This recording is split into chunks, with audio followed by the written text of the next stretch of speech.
This is the panel of the voice of the vulnerable. Our speakers for this panel are Dr. Aishwarya Rao, a pediatrician by profession.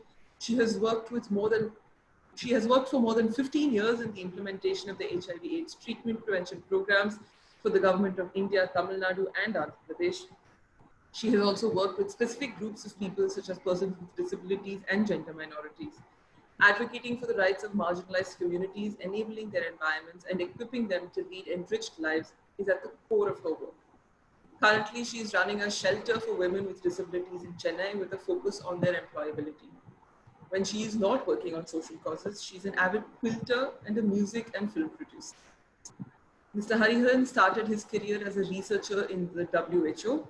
He has designed and implemented various innovative projects in healthcare communication.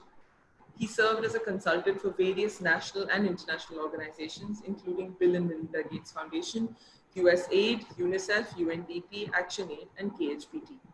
He is holding key positions in various civil society organizations, including initiatives of HIV/AIDS Net, civil society organizations, Action Against Trafficking and Sexual Exploitation of Children, and Tamil Nadu AIDS Solidarity Action. Chennai-based independent filmmaker Priyadarshini is a journalist and alumnus of the Asian College of Journalism.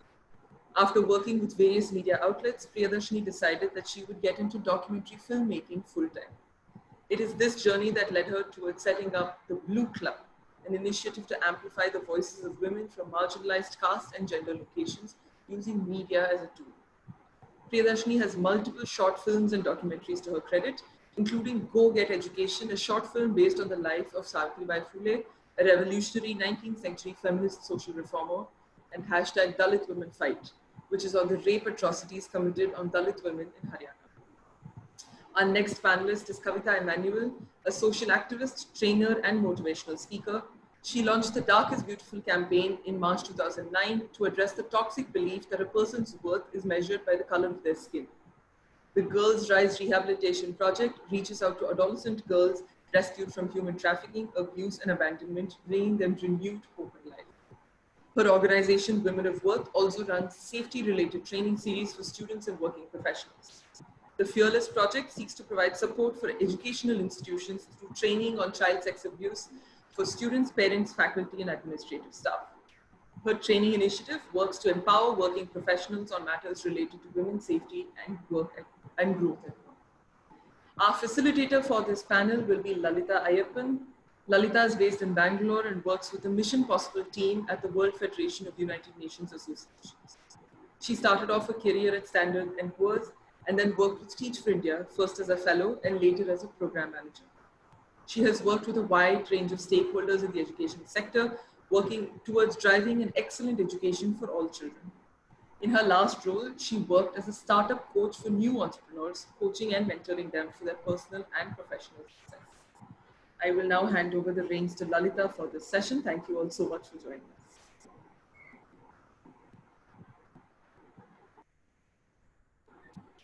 If I can ask all of our speakers to unmute yourselves, please. We would really like to hear you.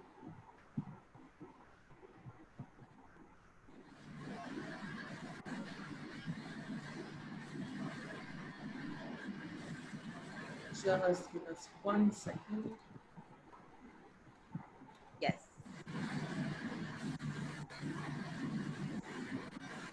We seem to have lost Lalita, as tech is wont to do.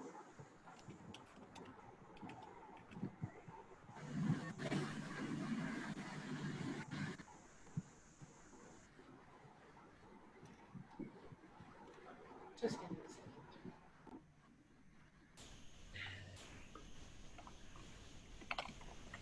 Aishwarya.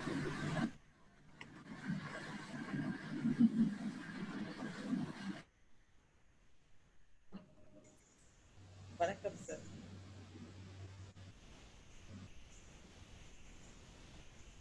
We're extremely sorry for the delay, given that we are on a platform that is supported by internet bandwidth.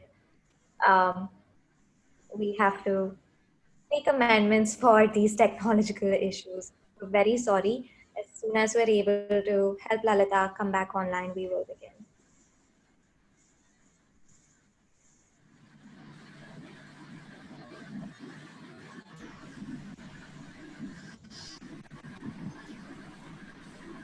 So Bangalore and Chennai, I think, have experienced unexpected rains today, and Lalita lost power exactly as I was introducing her. Oh man. She's joining us in about 30 seconds. I think no conference on Zoom will be complete without some amount of tech glitches. So we're just kind of checking the boxes. That's a given. That's a given. So that's okay. Thank you all so much for your patience.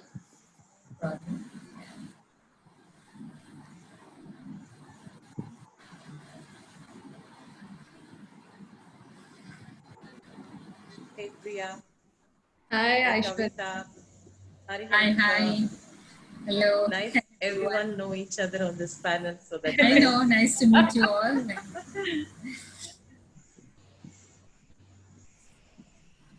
Sir, we can't hear you, sir. You have to unmute. He's Unmute. Hello, madam. You can hear me now. Yes, very much, sir. How are you, ma'am? Dr. Aishwarya, ma'am. Very, very fine, sir. How are you, sir? Fine. Thank you. Very nice. I'm seeing you every day Oh, in this on COVID-19. YouTube, on Facebook, everywhere I'm seeing you. Otherwise, people will forget us, ma'am. Not only us.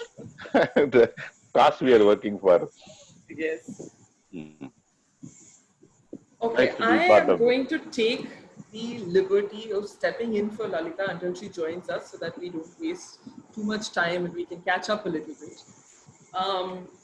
I know that we've all been in touch with each other and I've circulated a few set of questions for everyone. I think this panel comes at a great time in the context of the kind of conversations we've been having in Kural 2020 over the last couple of days. One of the biggest concerns, the biggest conversation points that have come up in the few conversations is the intersectionality between different areas of work. How very often organizations work in silos, gender organizations work in gender, caste organizations work in caste, and therefore how we can encourage these conversations across the different sectors that we work in. So if I can take a minute maybe for each of you to talk about the role of intersectionality in your work, it will also give us an opportunity to set the context with the kind of work that you do. Then we can sort of dive into the questions that we have circulated. Can we start with Dr. Aishwarya? I think we'll start with the youngest, Priya, and then we'll go up. Okay, I'm going to say Priya and then I'm going to give it up to Lalita. Lalita, I just invited our panelists to share the context of intersectionality in their work. If it is youngest, you have to give me a chance first.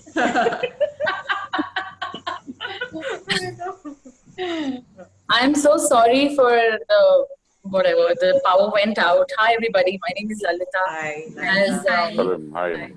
As Yashaswini had introduced, I work with the World Federation of United Nations, which is an international NGO that aims to strengthen the vision and mission of the UN. They do this via youth engagement programs across the world. And I'm sure Yashaswini did mention the three themes that we are trying to address today. And she has introduced all of you. Thank you so much for joining us today to share insights from your experience. As she's already said, let's start with Priyadarshini. As founder of the Blue Club, you're committed to magnifying Dalit women's voices and providing filmmaking mentorship.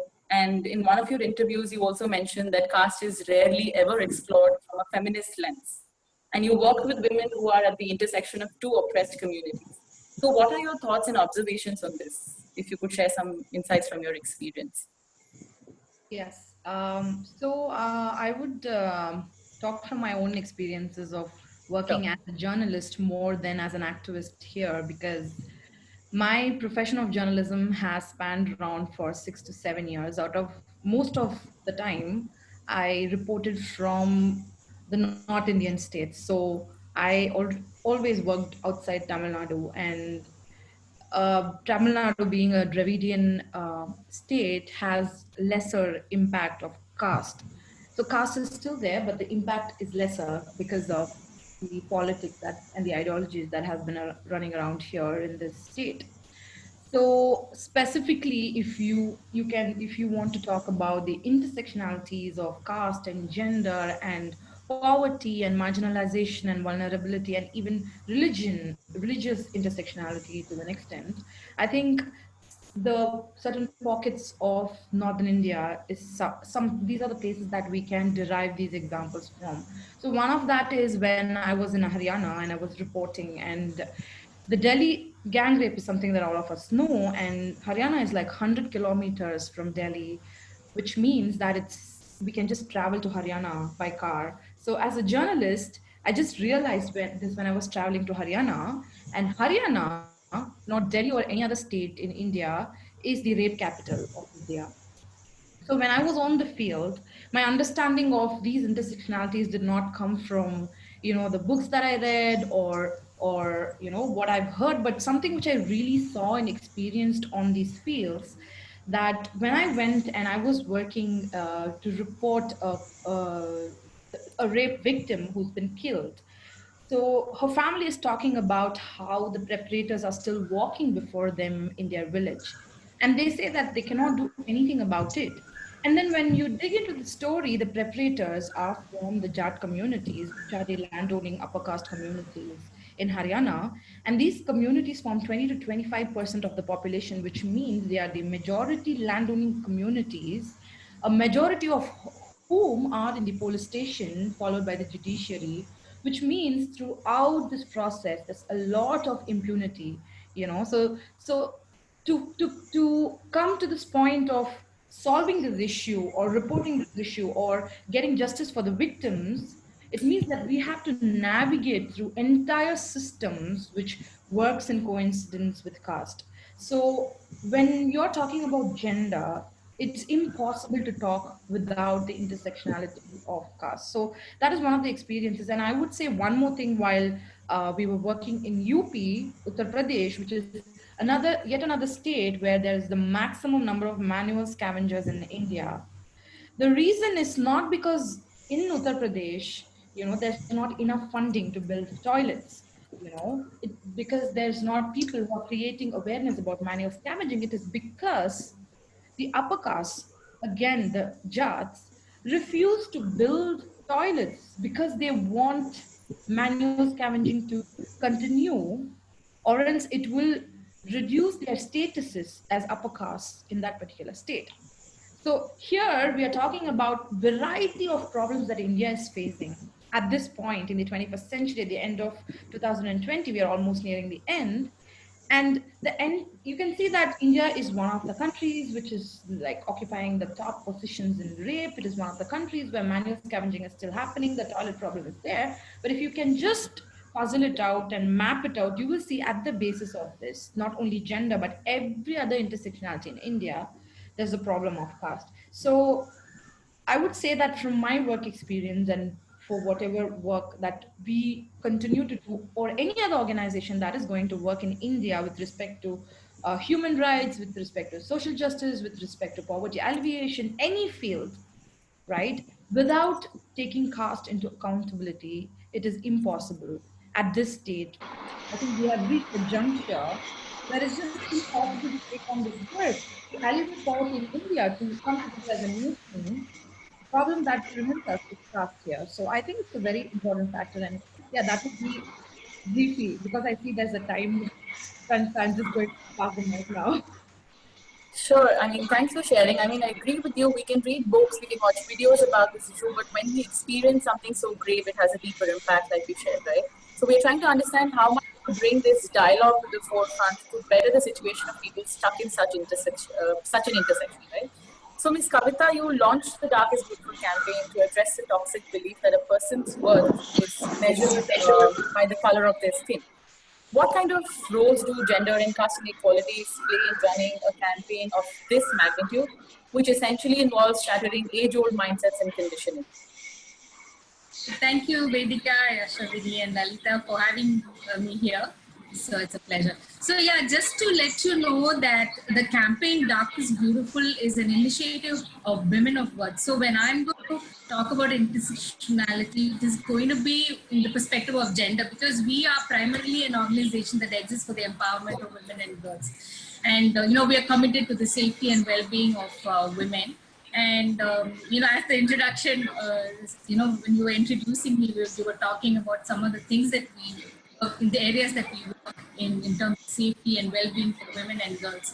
And so, talking about discrimination and colorism, how did we go about starting it? Because in our interactions with women, in our effort to try and bridge that gap, in our effort to address issues women face in terms of inequalities, the issue of colorism kept surfacing because it was affecting the way women were kind of viewing themselves, and it kind of affected them so deeply that it wasn't just an issue of them being them suffering low self-esteem, but it literally kind of stripped them of their unique identity as women, and it kind of made them underperform in life. And so that's when we decided to launch this campaign called Dark is Beautiful. Now, it's been a journey for us in the last 10 years. We've learned over the years and how this issue of colorism, the word colorism itself is a new word in the dictionary coined by Alice Walker, to address discrimination based solely on skin color, even within one's own race. So colorism can be interracial as well as intraracial. But just interestingly, colorism doesn't exist on its own. Colorism is it surfaces along with class. If you are poor, you're dark skinned because you probably are poor or uneducated or illiterate. If you are dark, you probably belong to a certain caste. If you are dark, maybe you're from the south. And in terms of we have the Aryan and the Dravidian race and the intermingling of the two in our nation. So we realize that colorism per se does not exist on its own. And so when you're addressing issues of gender equality, I think colorism plays also a role in it. And so while talking about that, while addressing the issue of colorism, we are also faced with issues of race, caste, and class.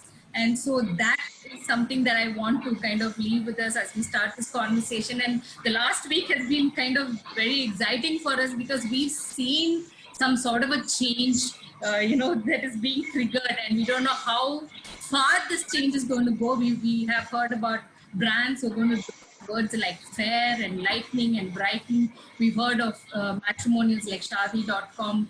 They said we're going to drop the shade filter. Now, so we're just yet to see how this is going to take shape, in India. And so we're just excited at the same time, waiting to see what sort of changes are going to take place in our nation. You're right, Ms. Kavita. It was exciting to read news about Fair and Lovely dropping the word fair. Any shade of your skin color is lovely. And also Shaadi.com dropping these requirements from the matrimonial websites. It was an exciting news for all of us. I mean, from personal experience also, I felt great that, okay, only one particular skin color is not celebrated, but all of us are equally lovely. Like you mentioned, color does not exist alone. There's collective force of caste tradition, patriarchy, untouchability. Yes. They've made lower caste women's lives very miserable, and they denied socioeconomic, political, education, cultural opportunities, and rights, and they are still forced to perform inhuman and dangerous work, which is also unprotected. So, Mr. Hariharan, how has your work with ICWO tried to lower the ill effects of such an intersection? Yeah, we work with the female sex workers in Chennai. Generally, it was believed there is no sex workers in Tamil Nadu, or particularly in Chennai. People believe it's still very orthodox city, and there is monogamy, and there is no sex outside the married life. And they say there is no red light area. Only Delhi, Bombay, and Kolkata has a red light area. So red light area, there are sex workers. No red light area, no sex workers. So WHO did an exploratory ethnography research in 1990. I was just out of college. I was part of a researcher and doing the study. At that time, it's very strongly believed there is no sex workers. When the law enforcement agency claims they are around 25 to 30 of them, and 27 they arrested, and other 3 they're looking out for. So this is the number when the women being exploited, the numbers have been produced. And when this exploratory research has been done, and it was identified 3,000 sex workers in 1990. And that was a big eye opener for the entire women activists and people who are interested in addressing the violence, abuse, ill treatment. And it is so stigmatized that people normally don't prefer to talk about sex workers. If at all anyone speak about sex worker, they immediately link them with what is this interest to talk about it. The women activists talk about sex worker is, oh, why she's particularly interested about sex worker? What is her involvement in that profession? So it's so stigmatized, and people don't talk it about outside, or they are comfortable in talking about it. And the number comes here. They think there are 100, there may be 120. Why these people are making so much of noise? So I can bring them all 120 and give them some small help, and day after tomorrow they come out of it. But the problem is this number. The number is estimated at 6,300 sex workers, 7,000 sex workers in Chennai alone. There are 90,000 to 1 lakh sex workers in Tamil Nadu. There are 45 lakhs to 50 lakhs sex workers estimated in India. And there are 3 crore sex workers across the world. So this is the actual number. When people want to support or any government program which we expect to do something good, eventually end up in forcing them to do what they are not comfortable in. So the rehabilitation program fails. We are not against the rehabilitation program. We are concerned about the plan they have done to implement the rehabilitation program. The people who are concerned, they want to immediately want to do some help today, tomorrow, and the next week they want everyone to come out of the profession, which is not possible. So we are not against the rehabilitation. We are against the program which type is implemented. What would lead to the problem is the failure programs. No, the kills the hope of the sex worker. One day, if she feels I don't want to do it, she can come out. But when she sees this model of failures, so this spreads across the country, and one in West Bengal, one in Jaipur, one in Kanyakumari, one in Andhra Pradesh, to see this model and say, oh, I don't have a hope. So this is a dangerous situation where the sex workers' hope is been smashed. And another number, other type of violence is if once the sex worker is arrested, they can do anything. The same old record they can produce and arrest them again. They ill-treat them, they torture them, they steal them. So if you are a sex worker, woman sex worker, they can do anything. It is not the law against the sex worker. It is the people implementing the law who fail it and miserably fail it and take their exploit this woman and take all type of violence against sex workers in Chennai. Our first concern is this violence, and later the other need, and particularly the children. We want to stop them entering into the sex work. I will stop here, and maybe depend on how we go about the discussion, I can contribute more. Sure. Mr. Hariharan, you did mention that this term is a little stigmatized. So I want to understand what are some initiatives taken by ICW to, destigmatize this term and also safeguard the rights of women who are stuck in the intersectionalities of caste and gender. Yeah, one is support. There is no data on how many sex workers are belongs to lower caste or Dalit caste, because I personally feel it added more stigma to us. If at all something is happening, says this many percentage of women in sex work are Dalit, so it is yet another reason to exploit them or lead. There is no study, a scientific study, been done at how many number of sex workers are belongs to lower caste or Dalit community. But all sex workers are the same. When the 1,000 rupees is earned by a sex worker, she gets only 300 rupees. But the 70% of the major amount is taken by the middleman, broker, pimp, brothel keeper, brothel owner, the place they hire, and 70% of money is taken. This is only a meager money part, 30% only she gets. For that, she get beaten up, she get raped, she been robbed, she been false cases filed against her, and she been blackmailed to force her to do which she is not willing to do. Mhm. So, I mean, it is important to look at gender inequalities in India through the lens of intersectionality, since often it is a result of multiple levels of discrimination on the basis of either caste, religion, geography. So, this is important to recognize in order to ensure that activism that we try to propagate, education, and changes in policy help to resolve problems related to extreme oppression against women across our country. And I think there are a couple of birds from all of our neighborhood that want to join this conversation. It'll be great to hear them as well. Let's move on to our second theme now. Ms. Aishwarya Rao, like you said, you've been working relentlessly to bring the voices of children with HIV, women with disabilities, and persons from the LGBTQ community to the right platform, along with advocacy efforts for furthering their cause. And advocacy of any sort means identifying and working with stakeholders and collaborating with other organizations.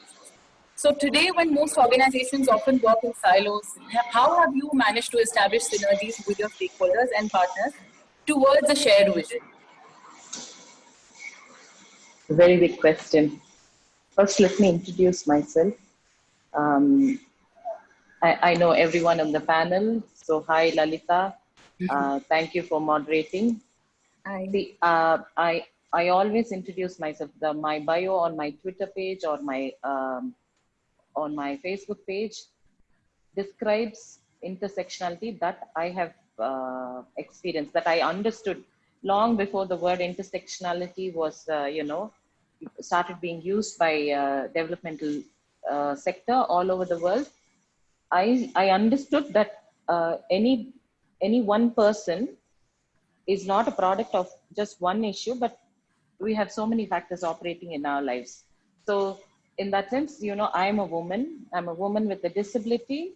I'm a Dalit woman. I'm a Christian woman. So each of which can give me, in certain circumstances, advantage, and in certain locations, a disadvantage. So these are the, then I'm also an educated woman. I come from, and I'm a professional woman. So these are some of the factors that actually gave me a very good platform for me to have a voice. So when today's panel is about, the voice of the vulnerable. So, but in my life also, and in the life of the people that I have been working, and like your question is talking about organizations, how do we address intersectionality? The only way I have been able to address intersectionality so far, because my journey with government agencies, international agencies, and with other NGOs has been over the last 20 years. That is how I have met each one of the other panelists like Priya or Kavita or Hariharan sir. Because on the course of the work, how do we address intersectionality? Because everyone, I don't blame people for not recognizing intersectionality, because everyone has a core area of expertise and we can only work in certain areas. We cannot spread ourselves thin. We can't do everything. For example, right now I work with women with disability. I mean, and even last night I had a request with somebody called and said, we have some homeless people. Can we refer? And we have another NGO called me last week and said, we have people with, because of the lockdown, they are affected with, they are facing violence at home. Can we refer them to your organization? And I have had to, sometimes we take those, depending on who's referring and what the situation is, we take, but all cases we are unable to take because we are limited in what we can do. So we only take up specific cases, women with disability facing violence. So everyone can't do everything. That is number one. But we have to understand intersectionality, and where possible, we have to address those issues. So how I have been able to address is that in all our programs that I do with Priya, with the Blue Club, and Priya has always understood from the day we met. I mean, that's how we are friends. From the day we met, we had this conversation on, you know, how Dalit women issues are there. But in that, we have to create platforms where women with disabilities have to be part of the platform. So in all her panels, when she had a panel for Dalit women and politics, so we introduced a specific theme of disabled women in politics and how that intersects with Dalit women. And then we understood, because of working closely with the Blue Club, we also try to gather data and try to understand how many Dalit women are disabled or how many disabled women are Dalit, and how in all our conversations, we do not leave this very intersectional group. This is double jeopardy or the triple jeopardy, or a lot of most marginalized have not just one jeopardy, they have like 4 or 5 jeopardies. So how do we, it may look like the numbers are small, but how do we bring their voices to the front?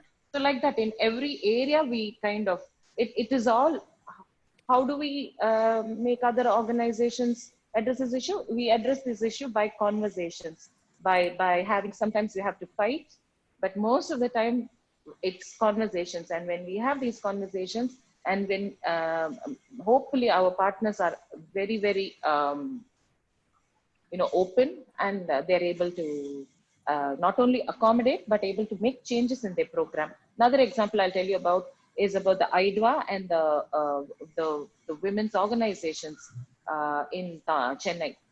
I went to their organization. Initially, we had, like 2018, we had this walk, Bate Aman Ki, this walk across India. There was a political movement of women, so many organizations that were coming together, and they were walking from district to district. So they were walking through Tamil Nadu. They had a route map, and so many women's organizations were part of it. And it was all going to culminate in one big auditorium with thousands of people. So I insisted that there should be sign language at that platform. Throughout the walk, in all of the meetings, they had not made a provision for women with disability to participate. Therefore, when thousands of women participated, it was a 1 month long calendar. Not a single woman with disability spoke anywhere across India. Only in Tamil Nadu, only in Chennai, at the final big meeting here, we had the stage that had ramps on, and we had sign language interpretation. Because there was sign language interpretation available and we made it known, so many women with speech and hearing impairment participated. So intersectionality, because I'm talking here specifically about intersectionality of women, caste, and disability. So these are the 3 main intersectionalities that I'm focusing on, because there's just too many cross sections and we can't focus on everything. So it is by talking and by insisting and by regular dialogue. That's how it works. Mm-hmm. And also to ensure utmost collaboration amongst organizations that are working in similar areas of work and in silos, perhaps we need to remember that all of us in this ecosystem want the same end result. I also want to address a little bit on, in the current times, there is increasing awareness and conversation on both the importance of allyship and the risk of appropriation. We want to understand how can one be responsible with their allyship to the vulnerable population and make sure it is not our voices that take the forefront. And being conscious of your privilege, recognizing it and breaking the cycle of privilege every chance we get is one way that I can think of. Can you share a little bit on how can we be responsible allies, perhaps Priyadarshini and maybe Ms. Kavita? So can I go? Kavita? Yeah, go ahead. So I think Aishwarya has covered most of it. The constant dialogue, the undying dialogue is the first step towards any form of allyship And I think that's something that a lot of conversations are happening around these issues. But what I feel is most important is from my experience, I would say that we were going to launch a particular program for the Blue Club. It's in its initial stage. There's not much that we have planned, but when we were thinking of launching it, we were going to call for applicants through websites and our social media pages, etc. And then we were thinking that it's always like as an organization, we had worked only with women, and are we thinking about intersectionality? So like Aishwarya said, I had worked with her, but there's a lot of times that we've not worked across gender lines. We've always worked within the binary gender constrictions. We've never crossed over. We've never thought of being inclusive of gender non-binary people, or people, we never discussed about gender beyond woman. So we really felt that maybe it's time to kind of include that into our programs. But then we realized that we can put it out on the websites, we can put it out as call for applications, because we were ourselves not well connected. We do not have the network within these communities, because of course all of you know that how the security issues work within when you're coming out as a person from these communities. So then we just were discussing, and we had put this framework out with a lot of organizations. And then a friend of mine who belongs to the queer community comes up and tells to me that, what if the person doesn't want to use their name in the application when they want to apply? It just blew my mind, the fact that we need to think of anonymity as one of the main features of this fellowship, not only during the fellowship. Of course, during the fellowship, etc. we can work on, but even when during the application, so we never thought about how we can come about with that. And then we just decided the simple solution was to get the person who commented on this framework on board with us. So like Aishwarya said, dialogue, and second is pretty much representation, right? So you just get the person to represent themselves rather than you talking.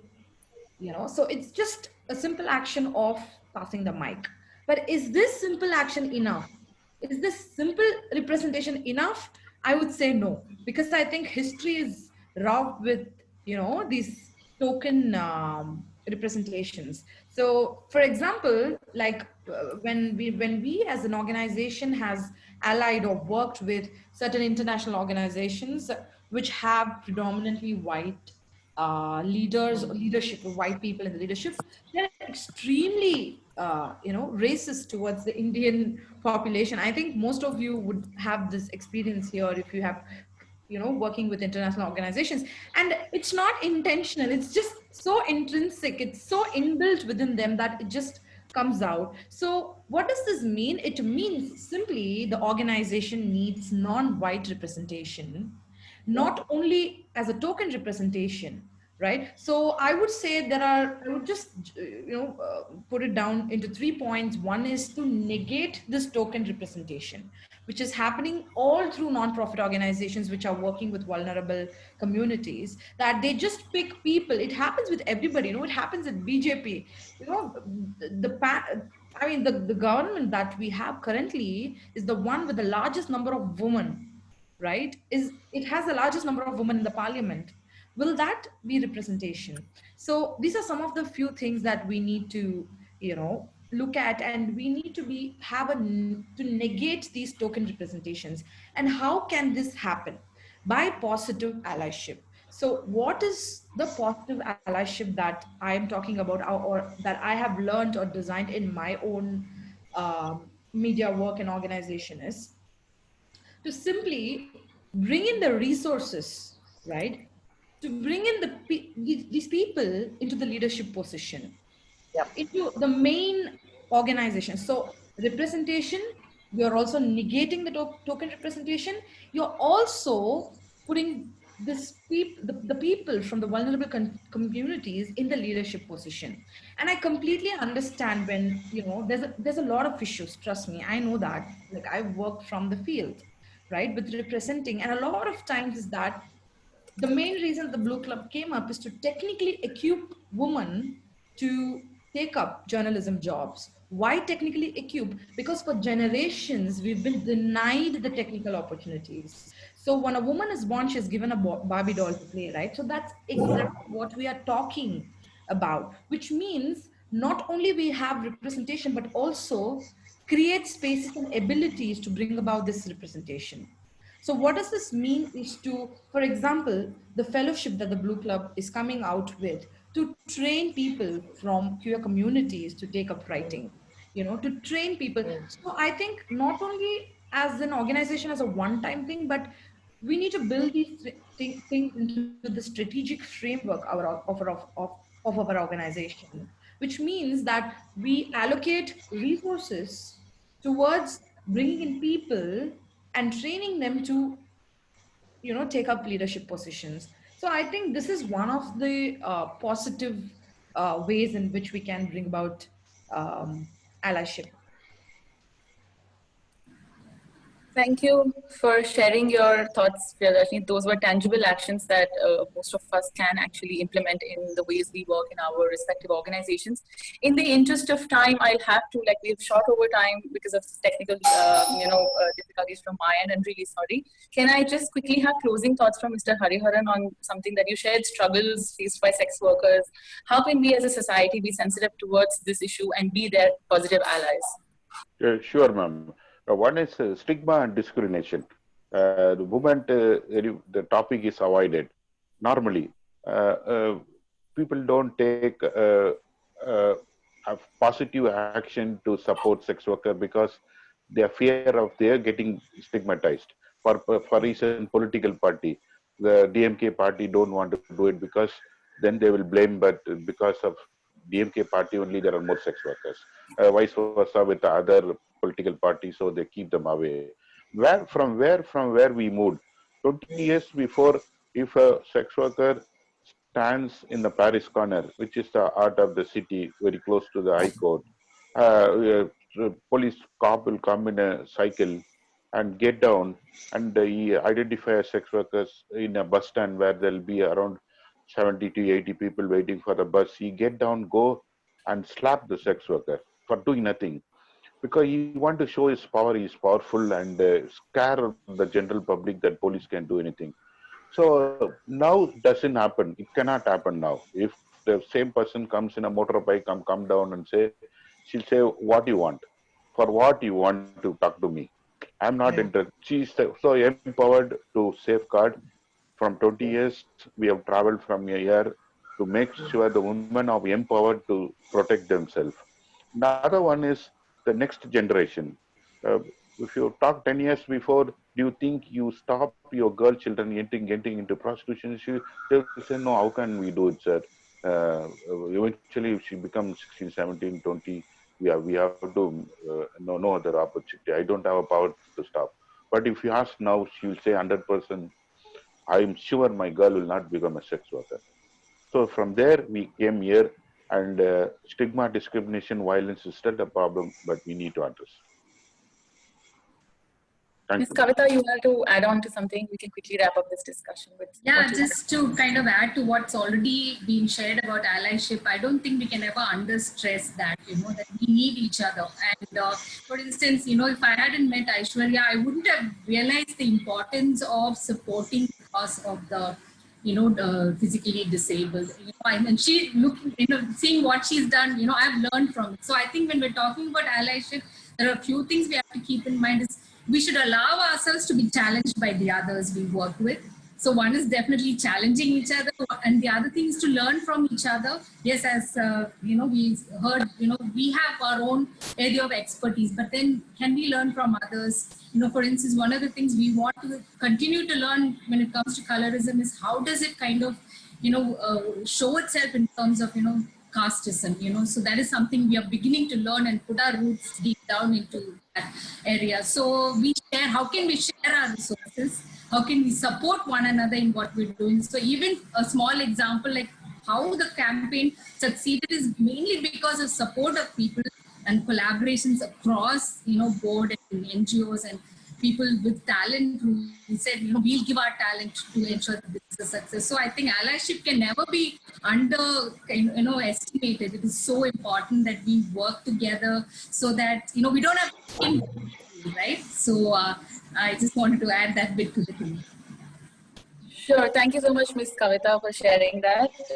I wanted to just say something and then close out. As humans, we're responsible for how our actions depict the world and our place in it, right?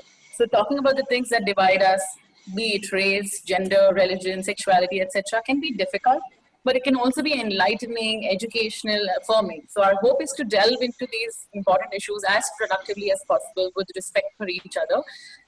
Thank you so much, all of you, for taking out your time and providing us insights from your experience. Hoping to stay in touch with each one of you. I'll hand it over to Yashasvi. Really sorry for shooting over time. Thank you so much, Lalita. We're doing about 10 minutes overtime, but hopefully we will make it up. Thank you very much to Aishwarya, Priya, Kavita, and Mr. Hariharan. It was lovely having you. I think lots of the themes that you spoke about wrapped up a lot of the conversations that we've been having in Kural 2020. And we were very, very glad to be able to touch upon these themes. Thank you. Thank you very much. Thank you so much. Thank you. Thank My you. pleasure. Yeah. I'm now going to quickly